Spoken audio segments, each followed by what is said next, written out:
Bonjour à tous, bienvenue. Voici les titres de ce mardi 23h. Les régulateurs d'Afrique francophone à Abidjan pour définir des règles communes sur l'information en ligne. Cette rencontre de 2 jours qui a démarré aujourd'hui va aborder plusieurs thématiques, entre autres la lutte contre la désinformation, la modération des contenus et l'amélioration de la cybersécurité. Le Premier ministre Robert Biré-Mombé était à l'ouverture ce matin. Séance plénière d'adoption de 6 projets de loi au Sénat à Yamoussoukro. Ces projets de loi sont relatifs à la construction, la santé, la justice et à l'administration du territoire. Ils ont été adoptés à l'unanimité lors d'une séance présidée par la patronne de la Chambre haute du Parlement, Kandia Camara. Et puis les ministres de l'Éducation de l'espace francophone planchent sur la revalorisation de l'enseignement technique et professionnel. Les travaux techniques ont démarré depuis ce lundi. Dans la commune de Cocody, cette session va examiner les nouvelles orientations techniques et technologiques de l'enseignement supérieur et technique. Bienvenue à vous tous. Les régulateurs d'Afrique francophone à Abidjan pour définir des règles communes de l'information en ligne. Cette rencontre de 2 jours qui a démarré aujourd'hui va aborder plusieurs thématiques, entre autres la lutte contre la désinformation et l'amélioration de la cybersécurité. Le Premier ministre Robert Biré-Mombé était à l'ouverture. On voit cela avec Alexis Ouedraogo. Les plateformes en ligne sont des espaces de socialisation et d'opportunités économiques. Une aubaine pourtant exposée à la désinformation et autres actes répréhensibles. Sur initiative de la Haute Autorité de la Communication Audiovisuelle de Côte d'Ivoire, les régulateurs francophones et africains sont à Abidjan ce mardi pour jeter les bases d'une gestion plus efficace des grandes plateformes numériques et des contenus qu'elles diffusent. Je me réjouis de la tenue de cette conférence qui constitue une grande avancée dans le dialogue avec les grandes plateformes en ligne. Un dialogue que nous souhaitons fécond et constructif et qui renforce la liberté d'expression et le respect des règles de la communication audiovisuelle. Autre aspect important en la matière abordé aujourd'hui, la coopération internationale, la nécessité d'une synergie d'action. Ce dialogue et cette coopération s'avèrent indispensables pour développer des approches respectueuses de la diversité des cultures, des langues et des contextes politiques, mais aussi afin de préserver la paix et la stabilité qui est mise à l'épreuve, notamment durant cette année 2024, qui constitue une année record en termes d'élections. Notre ambition est d'œuvrer ensemble avec les plateformes, mais aussi avec les pouvoirs publics, avec les organisations internationales et puis tous les régulateurs de médias qui sont partie prenante dans nos réseaux pour essayer d'adapter nos régulations aux nouveaux enjeux de la communication numérique. Latifa Akbar, président du réseau des instances africaines de régulation de la communication, salue les dispositions mises en œuvre en Côte d'Ivoire et tire la sonnette d'alarme. Ces plateformes n'imposent pas uniquement leur puissance de marché, elles imposent aussi souvent, sur certains cas, leurs normes culturelles et politiques. La mise en place d'un modèle de régulation qui soit à la fois efficient et fondé sur les droits et les libertés est un impératif d'extrême urgence. Pour le chef du gouvernement, si les plateformes numériques permettent à la jeunesse africaine de s'informer et surtout de s'ouvrir au monde en un clic, leur régulation est aujourd'hui indispensable pour protéger justement ce public jeune. Dans un futur très proche, l'analphabète sera davantage celui qui ne sait pas tirer profit du numérique que celui qui ne sait pas lire. C'est donc un virage clé qu'il faut négocier de la meilleure façon possible. Il est important et urgent de veiller à ce que ces plateformes ne deviennent pas des lieux de propagation des discours toxiques et haineux. Et cela relève de notre responsabilité à tous, mais plus particulièrement de celle des régulateurs que vous êtes. L'intelligence artificielle et ses défis en termes de respect de la vie privée, de sécurité de données et de transparence des procédures est aussi au cœur des réflexions. Robert Biré-Mombé a pour finir salué le président de la ACA pour ses actions mises en œuvre, notamment la signature en octobre 2023 de la charte des réseaux sociaux de Côte d'Ivoire, signée par des activistes, influenceurs et blogueurs. Cette rencontre d'Abidjan a été l'occasion pour l'autorité de la communication audiovisuelle de Côte d'Ivoire d'adresser une motion de remerciement au chef de l'État, Alassane Ouattara. On écoute son président, Maître René Bourgoin. Je voudrais prier mes homologues présents de m'accompagner dans les remerciements spéciaux que j'entends adresser à son Excellence, Monsieur le Président de la République. Je m'en voudrais de ne pas le dire du haut de cette tribune. En Côte d'Ivoire, et vous en êtes tous témoins, chers homologues, la ACA que j'ai l'honneur de présider exerce ses missions et attributions dans une totale indépendance. Il n'y a jamais eu, et je dis bien jamais, et sur l'honneur, la moindre interférence de l'exécutif dans la prise de nos décisions. Ni interférence, ni conseil, ni suggestion, d'aucune sorte. Je me devais, en conscience, de le dire devant cette auguste assemblée, et c'est dit. Elles veulent aussi le dire merci au président de la République Alassane Ouattara. Les populations du Poro, de la Bagoué et du Hambol s'apprêtent à rendre hommage au chef de l'État pour les actions de développement en leur faveur. Ce sera le 18 mai prochain, nous apprend Abdoulaye Koné. Le président Alassane Ouattara est un modèle de gouvernance. Sous sa houlette, le district de Savanes connaît aujourd'hui un développement sans précédent. Nous avons été bénéficiaires de beaucoup d'infrastructures de la part du président de la République, que ce soit des écoles, des dispensaires, des forages, l'électrification et j'en passe. Et il était important que les populations dans leur entièreté, quelles que soient les opinions politiques, puissent donc le célébrer. La fête à Alassane Ouattara sera l'affaire de tous. La jeunesse entend y prendre une part active. Nous, les jeunes d'aujourd'hui, c'est nous qui devons sortir et célébrer ce grand homme pour tout ce qu'il a eu à faire pour la Côte d'Ivoire et pour ce qu'il continuera de faire pour nous. Les élus et cadres du district de Savanes ne sont pas en reste. Boundiali a tout eu avec le président Alassane Ouattara, en termes d'infrastructures éducatives, en termes d'infrastructures sanitaires, en termes d'infrastructures culturelles, en termes d'infrastructures sportives, en termes d'infrastructures industrielles. Boundiali a tout eu. Et nous avons eu cela grâce au président Alassane Ouattara. Et c'est l'occasion pour nous de montrer notre reconnaissance. Le district de Savanes, qui est la région d'origine du chef de l'État, je pense bien fait d'impatience de pouvoir lui témoigner toute sa reconnaissance telle que l'a indiqué le ministre d'État Téné Birahima Ouattara. Et cette mobilisation pour nous est de bon augure.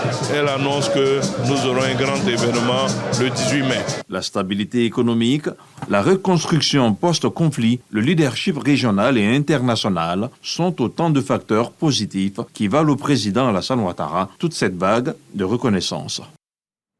Prenons la direction des États-Unis d'Amérique où le ministre de l'Emploi et de la Protection sociale poursuit sa ronde du social. Après Washington, Adama Kamara est à New York. Il a échangé avec le personnel de la mission permanente de la Côte d'Ivoire auprès des Nations Unies et la communauté ivoirienne vivant aux États-Unis pour présenter les instruments de sécurité sociale. Herman Guivet. Ambassade de Côte d'Ivoire aux États-Unis d'Amérique, Washington DC. Les bénéfices de la couverture maladie universelle et ceux de la complémentaire présentés au personnel de la représentation diplomatique. Une initiative portée par le ministère de l'Emploi et de la Protection sociale, baptisée la Ronde du social. Monsieur le ministre, votre présence à Washington traduit non seulement l'importance que le gouvernement accorde au bien-être des Ivoiriens, mais dénote aussi de la haute vision sociale du chef de l'État qui veut que les Ivoiriens, à la fin de leur carrière, abordent avec plus de sérénité cette étape cruciale de leur vie. Merci pour l'opportunité que vous donnez aux Ivoiriens établis loin de leur terre natale de faire connaissance avec les produits de la CEGRAE, de la CNPS et de la CENAM. Le ministre de l'Emploi et de la Protection sociale, Maître Adama Kamara, renseigne les membres de l'ambassade sur la nécessité pour eux d'adhérer aux différents produits sociaux présentés. Vous qui êtes de la diaspora, beaucoup d'entre vous sont des soutiens de ceux des nôtres qui sont restés au pays. Et structurellement, vous pouvez les aider à payer leur cotisation. Payer une cotisation mensuelle de 1000 francs, vous aurez sauvé la vie de beaucoup. Pour ce qui vous concerne, vous avez la possibilité d'être les régulateurs pour les fonctionnaires et agents de l'État de Côte d'Ivoire de ce que vous souhaitez avoir comme revenu de remplacement le jour où vous irez à la retraite. Chers frères et sœurs, je voudrais vraiment vous exhorter à vous approprier ces instruments de protection sociale. Présentation minutieuse des différents produits sociaux, la couverture maladie universelle et la complémentaire. L'auditoire ne veut rien manquer des différentes informations véhiculées. Il se réjouit d'ailleurs de ce cadre d'échange initié en sa faveur. On va souvent à Abidjan, mais on ne sait pas que la CEMU, on pouvait en bénéficier de sorte que si éventuellement, on souffrait d'un bobo sur place à Abidjan, on pouvait l'utiliser. Le ministre et ses collaborateurs nous ont édifié là-dessus pour dire que bon, c'est ouvert à tout le monde, aux gens de la diaspora. Donc il nous appartient maintenant, n'est-ce pas, de faire la promotion de cela. Vraiment, merci infiniment. Étant ici, souvent on n'a pas les éléments nécessaires, les vrais éléments pour savoir ce qu'il faut faire et puis comprendre. Parce que bon, même quand on appelle au pays, c'est pas la même chose. Mais avec cette rencontre, bon, les choses sont claires. On a compris, on a posé des questions, donc on sait où aller, où mettre ses pieds, comme on dit. Voilà, une expression pour dire que nous savons quoi faire désormais. Et nous quittons les États-Unis pour Dubaï. Là-bas se tient la conférence internationale sur l'aide humanitaire et le développement. La ministre de la Cohésion nationale, de la solidarité et de la lutte contre la pauvreté prend part à ce rendez-vous international. Miss Belmondo Dogo va partager l'expérience de la Côte d'Ivoire. Michel Mambo, envoyé spécial. Dubaï, aux Émirats Arabes Unis. World Trade Center. La conférence et exposition sur l'aide humanitaire et le développement de Dubaï, DIAD 2024, ouvre ses portes. La ministre de la Cohésion nationale, de la solidarité et de la lutte contre la pauvreté prend part à la cérémonie d'ouverture. Miss Belmondo Dogo est sur place pour un partage d'expérience. Nous avons été honorés d'être invités par Dubaï pour participer à la conférence sur la diplomatie humanitaire. Nous venons pour un partage d'expérience, mais mieux nous venons pour tisser ce partenariat entre plusieurs fondations, différentes fondations de Dubaï, faire connaître le social qui est fait en Côte d'Ivoire et apprendre de la grande expérience que Dubaï a de la charité. Et nous avons été émerveillés. Nous avons appris plusieurs axes sur la solidarité et la charité et surtout le fait d'apprendre depuis le bas âge à l'enfant comment apporter une aide même si c'est une pièce de 1 dirham. Les questions liées au réchauffement climatique au cœur de cette 20e édition du DIAD. Le phénomène en rajoute aux catastrophes naturelles, contribuant ainsi à dégrader davantage la situation humanitaire dans le monde. Les intervenants insistent sur la mutualisation des compétences pour faire face au mieux aux défis du futur. La ministre de la Cohésion nationale, de la solidarité et de la lutte contre la pauvreté, Miss Belmondo Dogo, met donc son séjour à profit pour multiplier les rencontres et échanges d'expériences. À ses côtés, l'ambassadeur de la Côte d'Ivoire près l'État des Émirats Arabes Unis, Diaby Vakaba. La solidarité du gouvernement se traduit en actes après la phase d'indemnisation des populations de Yopougon impactées par les opérations de déguerpissement du district d'Abidjan. C'est au tour des habitants d'Atekoubé. 1279 personnes recevront une aide pour se reloger. C'est ce que nous dit Khalil Diomandi. Le sourire ne quitte plus le visage de Diaby depuis la perception de son indemnité de relogement de 250 000 francs CFA. Il fait partie des locataires impactés par l'opération de déguerpissement menée dans la commune d'Atekoubé par le district autonome d'Abidjan. Nous disons merci au président de la République pour ce qu'il vient de faire pour nous, parce qu'il ne nous a pas oubliés. À l'instar de Diaby, 650 personnes ont été conviées ce mardi à la mairie d'Atekoubé à l'initiative du ministère de la Cohésion nationale, de la solidarité et de la lutte contre la pauvreté. Pendant 2 jours, Au total, 1279 locataires et propriétaires impactés recevront un appui financier du gouvernement. De quoi réconforter le premier magistrat de la commune, Paulin Claude Danhaut. Tout ce que le président Alassane Ouattara dit, il le fait. Il concrétise sa volonté d'accompagner l'opération d'assainissement d'Abidjan par une assistance aux populations vulnérables. Et nous sommes heureux que cette opération ait commencé à Atekoubé et que cela se poursuive. La solidarité du gouvernement ne se limitera pas qu'au montant d'indemnités forfaitaires. D'autres mesures sont prévues. L'octroi d'un terrain aux propriétaires de l'eau qui ont vu leur maison détruite. Et il y a également un projet en faveur des jeunes. Et donc toutes ces mesures, comme vous pouvez le constater, vont dans le sens de renforcer la cohésion nationale, d'exprimer davantage de la solidarité du gouvernement. Avant la commune d'Atekoubé, 1378 personnes touchées par les démolitions à Yopougon ont été indemnisées au mois de mars 2024. Le ministère de la Solidarité rassure qu'aucune victime ne sera laissée pour compte. Je le disais en titre, la ministre de l'Éducation de l'espace francophone planche sur la revalorisation de l'enseignement technique et professionnel. Les travaux techniques ont démarré depuis ce lundi dans la commune de Cocody. Cette session va examiner les nouvelles orientations techniques et technologiques de l'enseignement supérieur et technique. Serge Pakoum-Didi, Grascando. La Côte d'Ivoire accueille la 60e session de la conférence des ministres de l'Éducation nationale des États et gouvernements de la francophonie. Au centre des échanges, les grandes politiques et orientations en matière d'éducation, les questions de finances, le bilan des projets élaborés ainsi que les perspectives. L'enjeu de cette ministérielle, au-delà des aspects administratifs, c'est de réfléchir sur la question de l'adéquation entre la formation, l'enseignement général, la formation technique et professionnelle, l'accès aux sciences dans la perspective de l'employabilité des jeunes. Et à ce moment-là, nous allons travailler avec les ministres pour formuler des recommandations qui vont être adressées aux 44 États et gouvernements membres.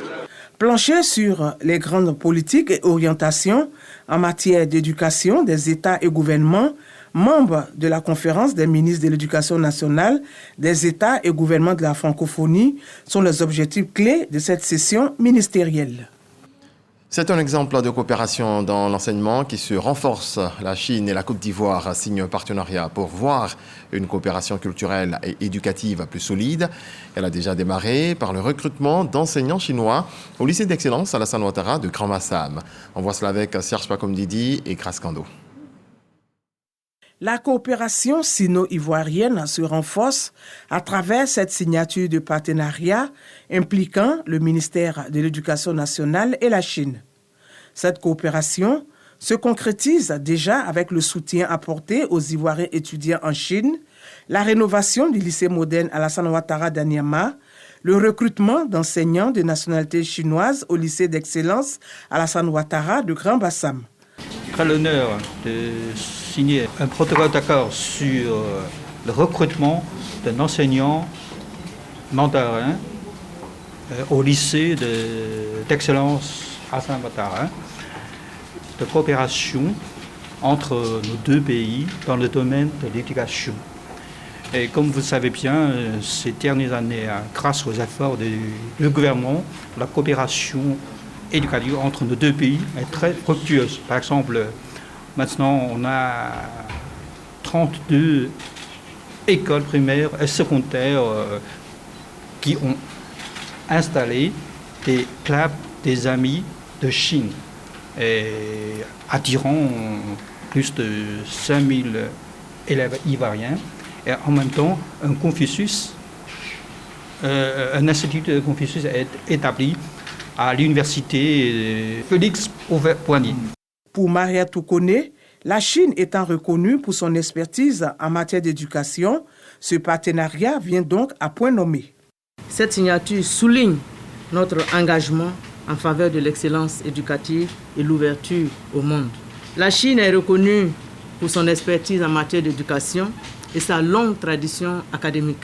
L'enseignant chinois qui nous rejoindra au lycée d'excellence Alassane Ouattara apportera avec lui non seulement des connaissances et des compétences pédagogiques de haut niveau, mais aussi et surtout une richesse culturelle qui contribuera à l'amélioration de l'expérience éducative de nos élèves.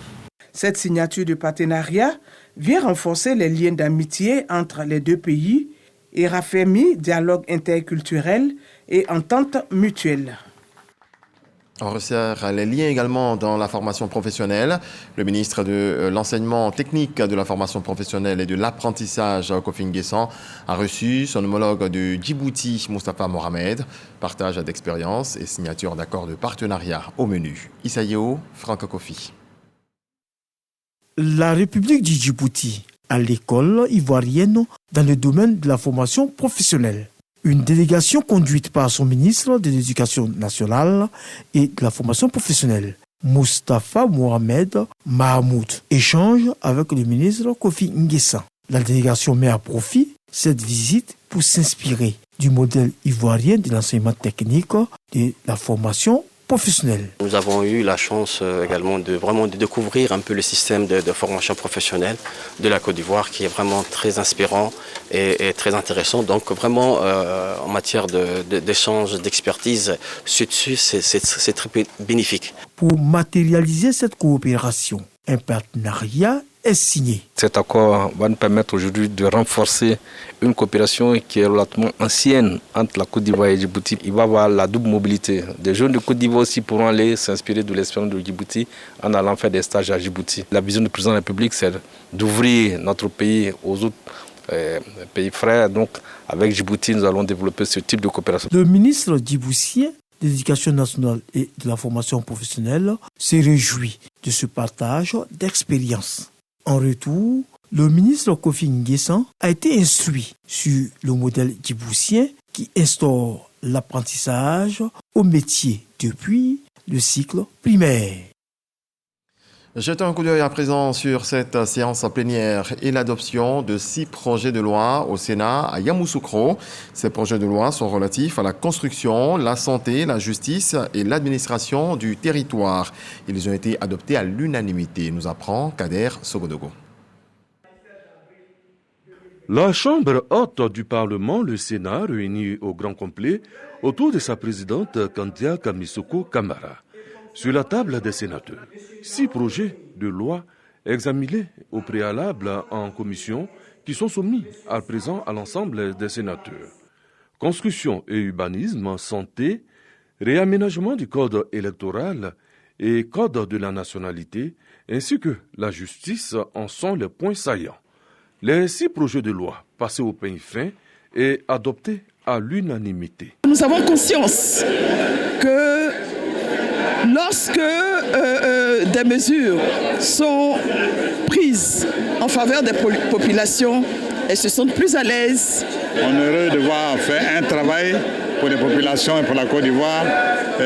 Nous tenons à dire merci à la présidente pour tout ce qui a été fait. La présidente du Sénat, de retour des États-Unis, a profité de cette plénière pour revenir sur sa mission. Dans le cadre des activités diplomatiques de notre institution, j'ai pris part les 15 et 16 avril 2024 à Washington, aux États-Unis, au Forum parlementaire mondial.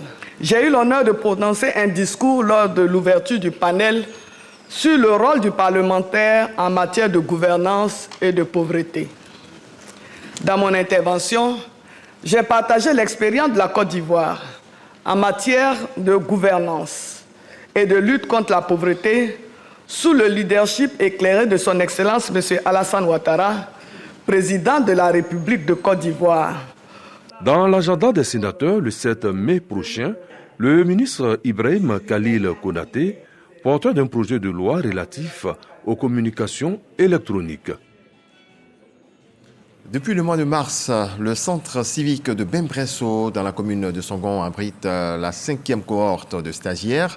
Les 200 pensionnaires sortiront au bout de 6 mois de formation consacrée notamment à la resocialisation. Ils ont reçu la visite du ministre de la Communication, Amadou Koulibaly. Victorine Yaouyoboué. En salle! C'est un nouveau départ pour 200 jeunes garçons au centre civique de Bembresso. Face aux influences négatives et aux difficultés de la vie, certains étaient en manque de repères. Pour leur resocialisation, des militaires les initient depuis 2 mois à la discipline. Un bon militaire pour former les recrues, c'est 45 jours, pas au-delà. Mais si on nous accorde 2 mois, c'est largement suffisant. À peine 1 mois passé au centre, la transformation est palpable. Quand j'étais à côté de mon père, je fumais, je buvais. Par la grâce de Dieu, j'ai pu arrêter les trucs que je voulais arrêter. Pour les stagiaires en quête d'un métier, le rêve est permis. J'ai choisi la construction métallique parce qu'en Côte d'Ivoire, ici, il y a assez de construction, il y a plein de chantiers. Donc, bon, si j'ai reçu ici, je compte travailler et puis aider ma maman, aussi mes frères et sœurs. Réunis avec des expériences diverses, le centre civique de Bembresso veut donner les mêmes chances à tous les apprenants, d'où les cours d'alphabétisation. Beaucoup viennent aveugles, je peux dire, qui ne savent pas lire, qui ne savent pas écrire. Avec certaines méthodes, la méthode du pilon, de la calebasse, du grain de maïs et du citron, nous les aidons. Voilà donc autant de profils de jeunes en pleine reconstruction qui, un après-midi, se retrouvent à échanger à bâton rompu avec le ministre de la Communication et de la Francophonie autour d'un déjeuner. De ce dialogue, Amadou Koulibaly comprend les attentes les plus prégnantes des stagiaires avant d'ajouter que des solutions sont proposées dans ce sens par le gouvernement. Beaucoup ont posé une préoccupation. Au sortir d'ici, est-ce qu'on va avoir un accompagnement de l'État pour nous aider à nous installer? Je lui dis, mais l'accompagnement existe déjà. Vous avez les AGR qui sont mises en place, les activités génératives de revenus, qui permettent d'avoir des subventions autour de 250 000. Vous avez le FASI, qui permet d'avoir des financements qui vont jusqu'à 2 millions. Et puis vous avez le financement des projets structurants qui vont jusqu'à 50 millions. Mais tout ça existe. Le ministre de la Communication salue la détermination des stagiaires. Il les invite toutefois à s'informer davantage sur ces mécanismes mis en place pour la réalisation de leurs projets socio-économiques. Ils ont du potentiel. Quand un enfant arrive, comme par exemple celui qui était à ma table, à avoir une licence en sciences économiques, on ne peut pas douter de son potentiel. Quand je viens ici et que des jeunes me disent « est-ce qu'on aurait un accompagnement ?» ça montre bien la difficulté que nous avons aujourd'hui avec tous ces mécaniques qui sont mis en place. Mais il faut qu'on continue à redoubler d'efforts pour que les jeunes sachent que le PJGOUV, le programme jeunesse du gouvernement, et qui prévoit une pléthore de mécanismes pour accompagner les jeunes. Avant de se séparer de ses nouveaux filleuls, Amadou Koulibaly, lui-même enseignant de formation, est clair. La réussite est à portée de main pour tous ces jeunes, à condition qu'ils développent à la fois ces 3 compétences, le savoir, le savoir-faire et le savoir-être. Arrêtons-nous à présent sur la cérémonie d'investiture du nouveau bureau de la Chambre nationale et des promoteurs et constructeurs agréés de Côte d'Ivoire. Christ Ephraim Demandé à Boussanogo. Ils sont 35 spécialistes composés de promoteurs immobiliers agréés, d'aménageurs fonciers, d'ingénieurs du génie civil et ingénieurs VRT. Ces experts dans le domaine du bâtiment sont désormais membres de la Chambre nationale des promoteurs et constructeurs agréés de Côte d'Ivoire, en abrégé CNPC-CI. Leur objectif, promouvoir et réguler le secteur immobilier en Côte d'Ivoire. Nous avons l'opportunité unique de jouer un rôle central dans la transformation de notre pays en contribuant à la construction de logements de qualité, d'infrastructures modernes et de centres urbains dynamiques. La Chambre nationale des promoteurs et constructeurs agréés de Côte d'Ivoire veut donc se donner les moyens pour redynamiser ce secteur à travers des actions en vue. Dans les années à venir, nous nous engageons à promouvoir l'innovation et l'excellence dans tous nos projets. Nous mettrons l'accent sur le développement durable en veillant à ce que nos constructions respectent les normes environnementales. Le représentant du ministre de la Construction, du Logement et de l'Urbanisme a exprimé toute sa gratitude aux promoteurs immobiliers avant de mettre en lumière les actions du ministère. Je voudrais saisir l'occasion de cette cérémonie d'investiture pour partager brièvement avec vous les actions entreprises par le ministère en charge de la construction, du logement et de l'urbanisme en vue de favoriser l'émergence d'un marché immobilier plus dynamique et plus attractif de notre pays. Comme vous le savez, le ministère de la construction, du logement et de l'urbanisme met en œuvre depuis 2011 un programme présidentiel de construction de logements sociaux et économiques initié sous la haute égide du chef de l'État, son Excellence M. Alassane Ouattara, avec l'ambition de réduire significativement le déficit de logement que connaît notre pays, estimé à environ 800 000 unités à ce jour. Créée en 2014, la CNPCCI, fêtière des promoteurs et constructeurs immobiliers, agréée par l'État ivoirien, entend intervenir sur la problématique de la promotion et construction immobilière afin de tracer un parcours significatif pour l'avenir de ce secteur en Côte d'Ivoire. Dans le reste de l'actualité en bref et en images, en Angleterre, après des mois de débats au Parlement britannique, le projet de loi permettant l'expulsion vers le Rwanda de demandeurs d'asile entrés illégalement au Royaume-Uni a finalement été adopté ce lundi 22 avril dans la nuit. Mais ce projet controversé est très critiqué par l'opposition travailliste, par des associations d'aide aux migrants, ainsi que par le haut-commissaire de l'ONU aux droits de l'homme et la justice européenne. Il juge que le Rwanda n'est pas un pays sûr. Merci à vous tous de nous avoir suivis. C'est la fin de ce point de l'actualité. Excellente nuit. Dieu nous garde. Bonsoir.